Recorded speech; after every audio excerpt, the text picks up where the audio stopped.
I think we kept pushing for the 3-1, and obviously to concede the equalizer, deflection, massively deflected was obviously not great, but we found a way again, and I think we were dangerous in our set pieces anyway.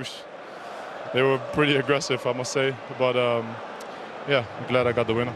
It looked like you were going to run riot, being 2-0 up after 6 minutes. So what happened? How did the game run away from you guys? I won't say run away, but obviously I think I mentioned it to you yesterday. There's a team that never gives up. They have quality players that can punish you if you're not there in a split second, if you are a little bit too late. And I think they punished you just before the break. And after the break, we tried to go for the 3-1. But obviously they get a bit of confidence from that as well. But eventually, you know, have to keep going and show the resilience that we have been showing for all many years, and it was another great European night here again. Yeah, attacking at the Cop end as well, going into the final stages. Was there always that belief you could find that winner? It's easy to say afterwards, isn't it? But I think we showed many times that we are capable of doing it, and today I was the lucky one with the winner, and we move on.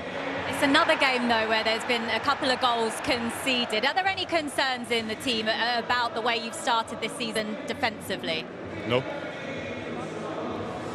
Yeah, no. This is obviously a competition Liverpool are so desperate to win. So how important was it to get off to a winning start in the end? It's always good to get off a winning start. I think play at home. It's a good game. It's a good opponent, and yeah, another game ticked off, 3 points, and. In what is it, 2.5 days, we're back live on your channel, so we have to be ready for that as well. Yeah, ahead of the derby as well, important to get that win tonight.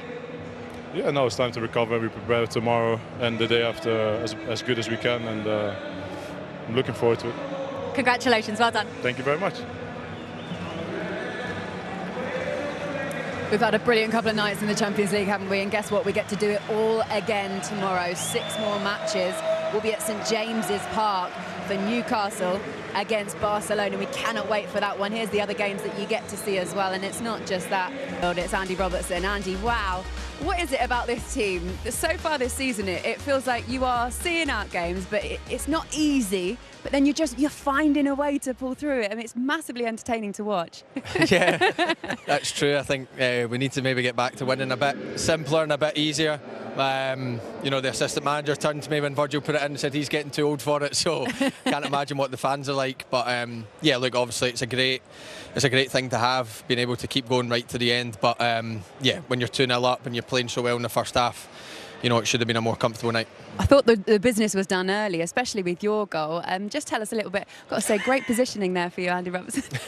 I can't tell you anything. Talk us through a fantastic goal, mate. Nothing about it. I've not got a clue.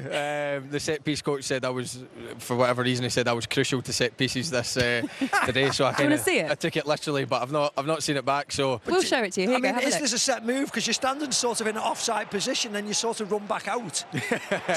I was just trying to get in the line of the keeper, so he couldn't really see. And you run back out in front of Barrios. It's a great cause chaos in it. Finish. End the Puskas Award now, but no, look, honestly, I didn't know much about it, but obviously it's a great start, and yeah, thank God it went in.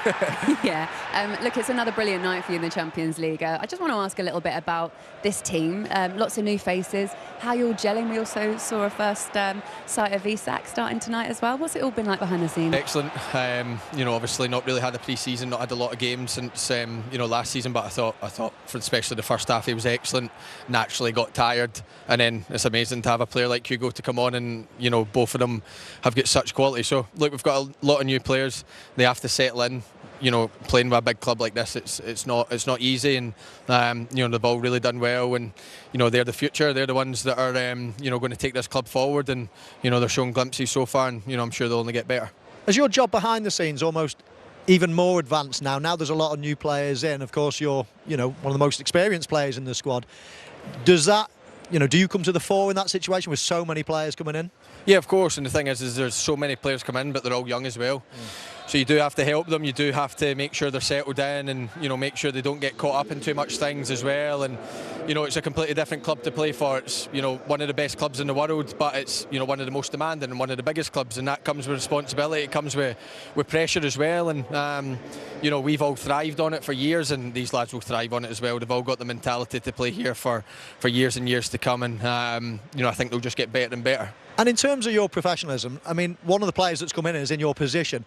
How do you, I don't think anybody, not many, I certainly couldn't have done it. How can you be so professional when actually somebody is coming in to challenge for your place as well? I mean, it's such a positive that you've got that professionalism. Yeah, look, it's part and parcel of football. When you're at a club like Liverpool, you expect to be challenged every single season. Obviously, this one's been a bit different in terms of, we've probably brought in somebody that's going to, start. So that was a bit different for me. Obviously, a bit of a difficult summer.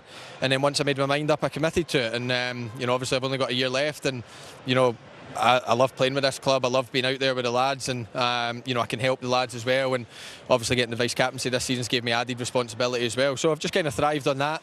And then once the games get going and there's more games, then I believe I'll play enough football. So yeah, look, I'm taking positives, and I'm looking forward to the season ahead. Robert, you've played in some great squads under Jurgen, of course, winning Champions League, winning leagues. How good do you think this could be, this squad that you're getting together now at this club? Because we're seeing it in patches, and we're only a month into the season.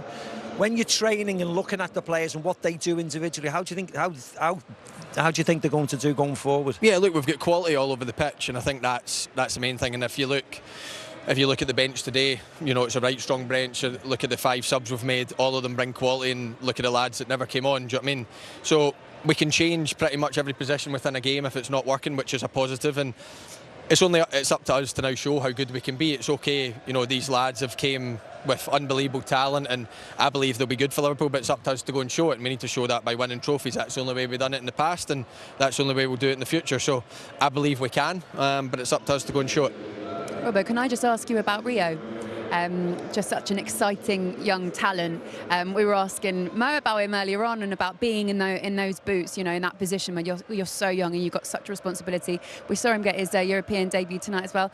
What do you see in him as a young player and a future talent? I think he's brilliant. I think he's such a level-headed young lad as well, which is so nice to see.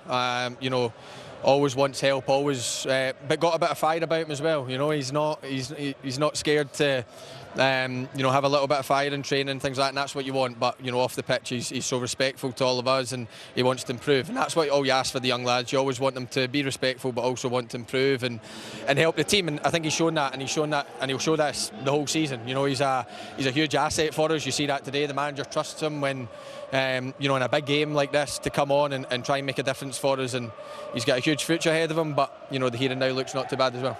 Andy, thank you very much. Thank you very much. Go and celebrate. Very much. Congratulations on your goal as well. Thank you. See you later on. Bye-bye. See you soon, yeah. Andy Robertson there, his second Champions League goal in his career. It's so funny, isn't it, as well, because you look back at his career at Liverpool, and to now say he's one of the senior players, and all of those young players that are coming through, they're looking up to Andy Robertson. Look, it doesn't get much better in terms of a role model, Mo, does it? Absolutely not. I mean, they've had them over the years, the likes of Henderson, James Milner, great players, but great professionals as well. And really, they've ruled the roost in the dressing room. They've set the standards. And then they move on, and of course, players like Trent Alexander-Arnold, Virgil van Dijk, and Andy Robertson. So you always need those leaders. I can't think of a great team over the years that haven't had real leaders in the dressing room. It's very difficult to win anything without those people that police the dressing room, and Andy Robertson is definitely one of those. I think that's why it was so important, Mo, wasn't it, that we always thought that Trent may leave, but it was vitally important that Virgil signed a new contract, yeah. Mo Salah signed a new contract, because they are still the leaders in the dressing room.